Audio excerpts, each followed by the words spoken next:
Today we're back on the Malicious Compliance subreddit and it's going to be so fun. I don't know if this is episode 3 or 4 or something that we've done on here, but it's going to be so good. If you haven't seen the last episodes, definitely check them out. But yeah, every single time we go on here, it's an adventure and kind of a wholesome one as well. Nice to have a break from nice guys and neckbeards and entitled parents and stuff. Okay, I'm already talking too much. Enjoy, guys.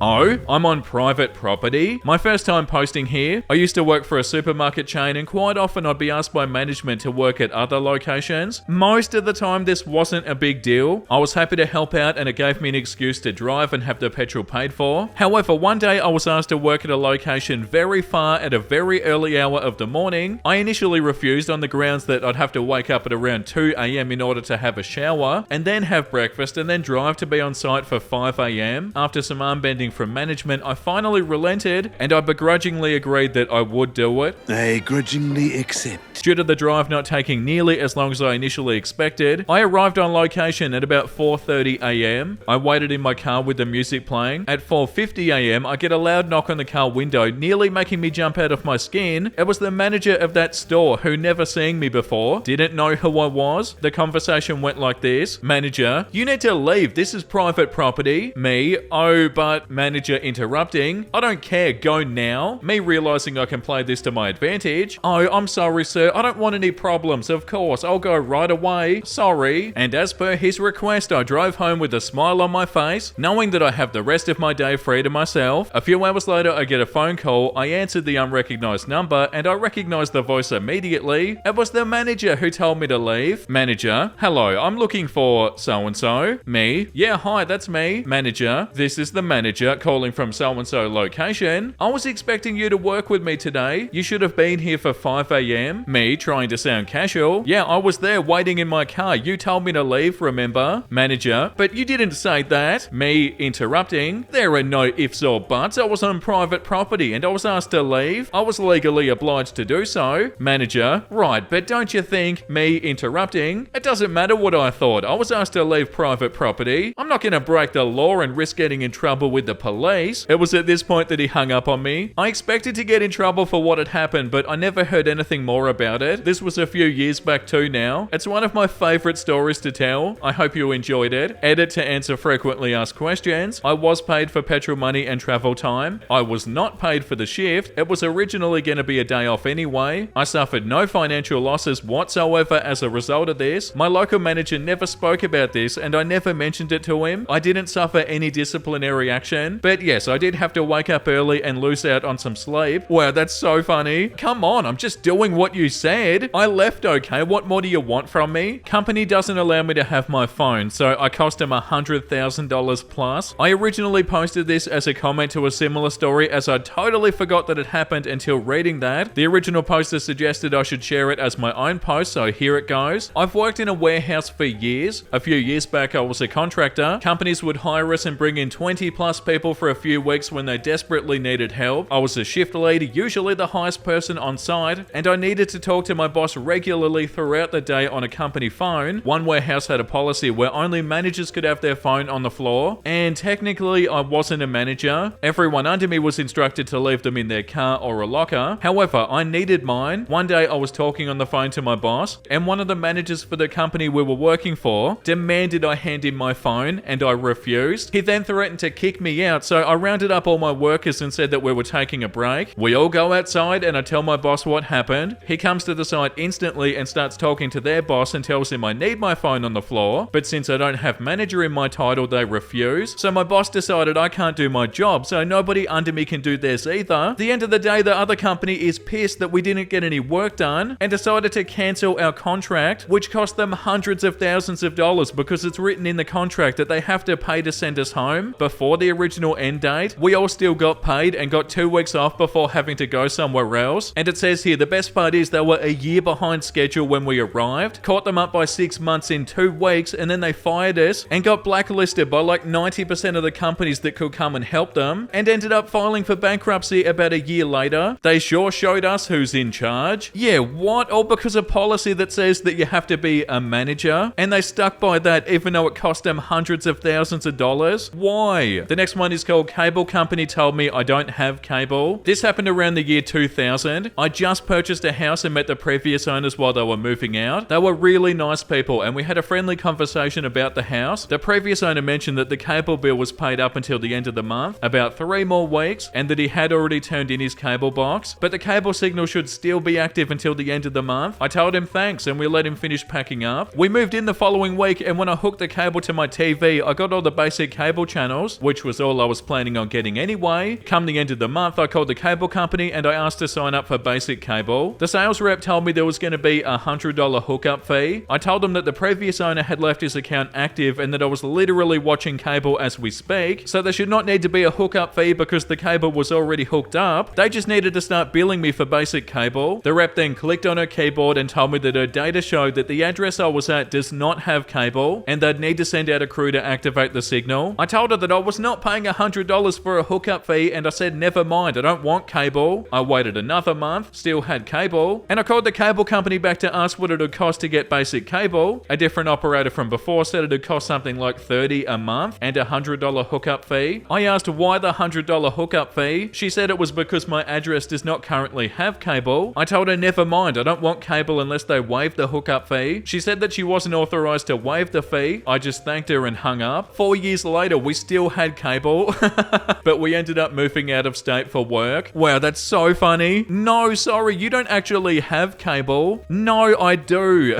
And I've had it for 4 years. Like, I'm actually watching it right now. The next one is called Same Punishment for Being 5 minutes late as being 3 hours late. Sure, no problem. So, I'm working for a low-level corporation, about 450 employees. I've been there for 5 years and I've risen to the top of my department's productivity levels. I mention this as it does pertain to the story. Management had a policy that latecomers would be penalized, but that lateness could be excused under some circumstances. I was good at my job and I actually loved doing it, so I was more or less a dream employee. I always showed up to work 20 or 30 minutes early because I like to sit in the lunchroom and prepare for my day. Management knew I was almost always early, so if I was late from time to time, and such instances were rare, they'd let it slide, as there was always a valid reason. Now, for some other employees, this latitude wasn't applied. Chronically late employees would get written up and not have their constant lateness excused. They'd complain, of course, but management was firm. They ran an actual meritocracy where more productive employees would experience preferential treatment, and then the business gets sold and we get new management, an international corporation only interested in buying us up, stripping us down and selling off the company. Of course, they denied this constantly, but the fact that over the next 2 years they stripped us down and sold off the company proved that they were lying. New management comes in and has to make a bunch of idiotic changes. One of those changes is that no reasons for being late are accepted, regardless of validity. Anyone that's 5+ minutes late for work would be written up. So at the team meeting where this is explained, I asked, so if someone is 5 minutes late and someone else is 3 hours late, the punishment is the same? And they said yes. From that day on, I stopped coming in early. I'd still head to work at my usual time, but I sat in a local coffee shop instead of my work's lunchroom. This meant that my work missed out because in the past I would often help out by answering questions, even start work early if needed, because I loved my job and the old management were wonderful bosses, but no more of that under new management. In fact, if something did happen, like unexpectedly bad traffic, and I was going to end up being a few minutes late, I'd just say screw it. If being 3 hours late is the same punishment as 5 minutes late, I'd just decide to come in later. I'd call work to tell them I was delayed, and then go out and have a leisurely meal in a restaurant, or run some personal errands, or go shopping, even see a movie, etc. Depending on my mood and how crappy the new management had been lately, what would have been, say, a 7-minute lateness on my part would end up seeing me roll in 3 hours late. Sure, it cost me a few bucks, but I made almost as much in bonuses than I did in hourly salary, so missing out on a few hours here and there didn't bother me too much. I'd come in 3 or 4 hours late and my new bosses would be fuming. Nothing they could do but write me up for the basic tardy, same as they would have if I was 5 minutes late. Yeah, please tell me they realized how ridiculous this is. This subreddit's so fun to read. How a local doctor got the best malicious compliance against my boss. Somewhere around 2007, I was working as a drugstore manager, running the entire front store and the pharmacy. Pay was excellent for someone who was in their early to mid-20s, but the job was also soul-crushing in some stupid ways. A rule came down that cashiers can no longer have drinks at the register. They can drink on their lunch breaks and otherwise shouldn't need water. Come on, what? At the same time, they dialed back the AC, so the store was constantly uncomfortably warm, but not technically dangerous. I had some of the best staff. One lady was roughly 65 and came to me to let me know that she was on medicine that gave her dry mouth, so she needed me to know that if I took her water away, she would really have a hard time being able to talk to customers. She's almost developed a lisp when she couldn't have her water. I told her, no worries, have your water. I'll deal with my boss when he sees you someday. Because he was running 40 stores and mine was generally not a problem store, he only came by every 60 days or so. Eventually, he does swing in and ask her about her water. She says I have a medical condition and I told her it was fine. I also told him I had approved the water. He pulls me into the office to let me know that for her to have the water, she needs a doctor's note. If he sees her with it again without a note, we both get written warnings. He explains this is because not following the company rule can't be a decision made by me. I'm flabbergasted. I'm just the manager in charge of the store. This company made me do drills on how to deal with bombs or shootings, but I can't approve a bottle of water. It must be an exception deemed necessary for medical needs. I explain this is stupid. He actually agrees, but says he's following orders from above. Great. I pull my cashier aside and I tell her what's up. I said I'm really sorry, but can she please just get her doctor to fax a stupid note over so we can cover our asses? She got a little gleam in her eye and I was excited to see what it meant. Her next shift, she rolls in and says that you're gonna love this. She hands me about 100 copies of a letter that says something along the lines of, I do solemnly state that cashier is medically a human being and requires water on regular intervals while working and not solely during breaks. This was a massive waste of my time and your company should be ashamed of yourself. I will be recommending your competitor as much as humanly possible to my patients for the rest of my natural life. Signed, the doctor. The next 40 were identical letters, each with a different staff member listed as my genius cashier has snagged an old issue with first names and last initials. The rest had a blank space for me to fill in new hire names so our staff could all have drinks on the sales floor. My boss wasn't even mad. None of the higher-ups above him ever mentioned it on a store walk, so I assume it was covered in a meeting of people higher up than me. Yeah, pretty much the top comment. Lol, that's beautiful. Yeah, believe it or not, human beings actually do need water. Huge shout out to their co-worker, they sound awesome. The next one is called You're Sure It's Mine? Fine, I'll keep it. This happened in 2014. I just lost my job and I was in the process of looking for a new one, but I didn't have much money saved to pay bills in the meantime. So I asked my father if I could borrow $1,200 just to get me through to the next month, and I'd pay him back as soon as I started working again. He sent the money, I paid the bills, and I got a new job shortly after. As soon as I had the money to pay him back, I used my bank's online bill option to send him a check. I sent him a text and I told him it was on the way, and I just assumed that was the end of it. Well, a week went by and he hadn't gotten it. I thought maybe it took a few days for the bank to actually process the bill pay because I hadn't used it before, so I asked him to wait a few more days and see if it comes. Several days later, it still hadn't gotten there, so I called the bank and I asked them and they told me I could stop the payment on it for free, so I did. Then I just wrote a personal check and mailed it. I just assumed something went wrong with the online bill pay. About 2 months later, I get a check in the mail from a medical facility in the state my father lives in for $1,200. I called and I asked them about it and they told me on a recorded line that it was an overpayment on an account my father had with them and that it was a legitimate check and it was mine to keep. At that point, I didn't associate it with the bill pay thing. I did call my father to ask about his accounts with this place because there was no reason they should have my address to be sending me an overpayment if he had actually made one. He had no idea what was going on because he hadn't used that facility in a few years. I looked up the place on Google and it finally dawned on me what had happened. My father's address was on Saddlewood Drive at that point in time, but when I typed it into bill pay, my phone auto-corrected it to Sandalwood and it just happened to be the same numerical address. And because my father's name was listed as the payee, they erroneously attempted to apply it to his account, so that's where my check had gone. I tried to call them again and explain what happened, and the lady on the phone was extremely rude to me. She told me, I've already talked to you about this. I don't know why you're calling again. We sent you what we owed you. This account is settled and we won't be talking about it again. Again, this is a recorded line. I asked if she was sure that they owed me this money. She practically shouted, yeah, and I just smiled and hung up the phone. I deposited the check into my bank that day. They didn't try to call me back until about 6 weeks later. I'd been wondering how long it'd take. The person who called me was a different lady, and she called me to tell me that a mistake had been made and that I owed them $1,200. I told her she was misinformed and she should go back and listen to the recorded calls that I'd made to their office, and I gave her the dates. I'd been reassured multiple times that the money was mine and that I was in the clear to cash that check, and then I hung up. I haven't heard a single thing about it since, and because of that rude person on the phone to you, there's nothing they can do about it. Okay, the next one is called Deal With It or Find a New Job. Easier than you think, bub. As a young adult, I decided to move several hundred miles away on a whim without a new job lined up. Fortunately, the relatives I was was living with knew a ton of people in the small town and were able to get me a job within a week at the local grocery store. I was to be a courtesy clerk, bagging groceries and stocking shelves. Immediately, I made friends with co-workers and some of the customers weren't too bad either. However, management was a different deal. Like the HR manager who would waste a customer's time telling them recipes for the items they have and holding up the line. She would also call me from the back of the store to bag 2 items and help the man barely older than me to his car despite him protesting. There was also John, the general manager. John would be nice in groups, but if he got you alone, his true colours would show. He once berated me for having a 5 o'clock shadow, even though I shaved right before work. My hair's dark and it grows quick. Sorry dude, I can't help nature. After a few months, the night janitor, technically early morning, quit. John decided it would now be my job to polish the floors every morning. My previous job was at a movie theatre, so working from 5 PM to 2 AM was normal. Mornings, not my jam. This would require me to be at work by 4 AM, but I was told it'd be for 1 to 2 months tops. I was even thrown a sweet 5-cent raise for my troubles. How could I decline? After a month, I asked John how the search for a replacement's going. He says probably 2 weeks and everything will be settled. After another month, I ask again. John says the first person fell through and suggests that maybe I know someone who might be looking for a job. I assure him that that's not the case. After the 3rd month, I was completely over it. Again, I approached John and I explained that I can't keep doing this much longer. He replies, not my problem. Find someone else or a new job. This pissed me off, but I wasn't in the position to walk out right then. I figured I'd start applying anywhere I could. A couple of days later, possibly even the same day, my relative drags me with them to go look at new cars. While discussing prices and waiting for the sales manager to respond, my relative and the salesperson were all just BSing and I mentioned what John had told me about the job. The salesperson raised an eyebrow and walked away. Moments later, the sales manager approached me and said they were looking for a detailer and asked me if I was interested. It'd be a regular schedule, no evenings, and higher than even my previous theatre job. As a manager, while my relative was signing financial paperwork, I was filling out a new hire packet. I was to begin work on Tuesday of the next week. When I got home, I packed a bag and I began driving to my hometown to visit friends. I knew I wouldn't have to work for about a week because at midnight I called the grocery store and I told them I wouldn't be returning to work, and I said if you have any questions, please ask John. Epilogue, a year or so after my departure, John was mysteriously no longer working at the store. Nobody knew why, as he had another 5 years before retirement. One day I had to go to the bank to deposit a check and John was the teller. It was so fun to watch him deposit my paycheck from the new employer. No way.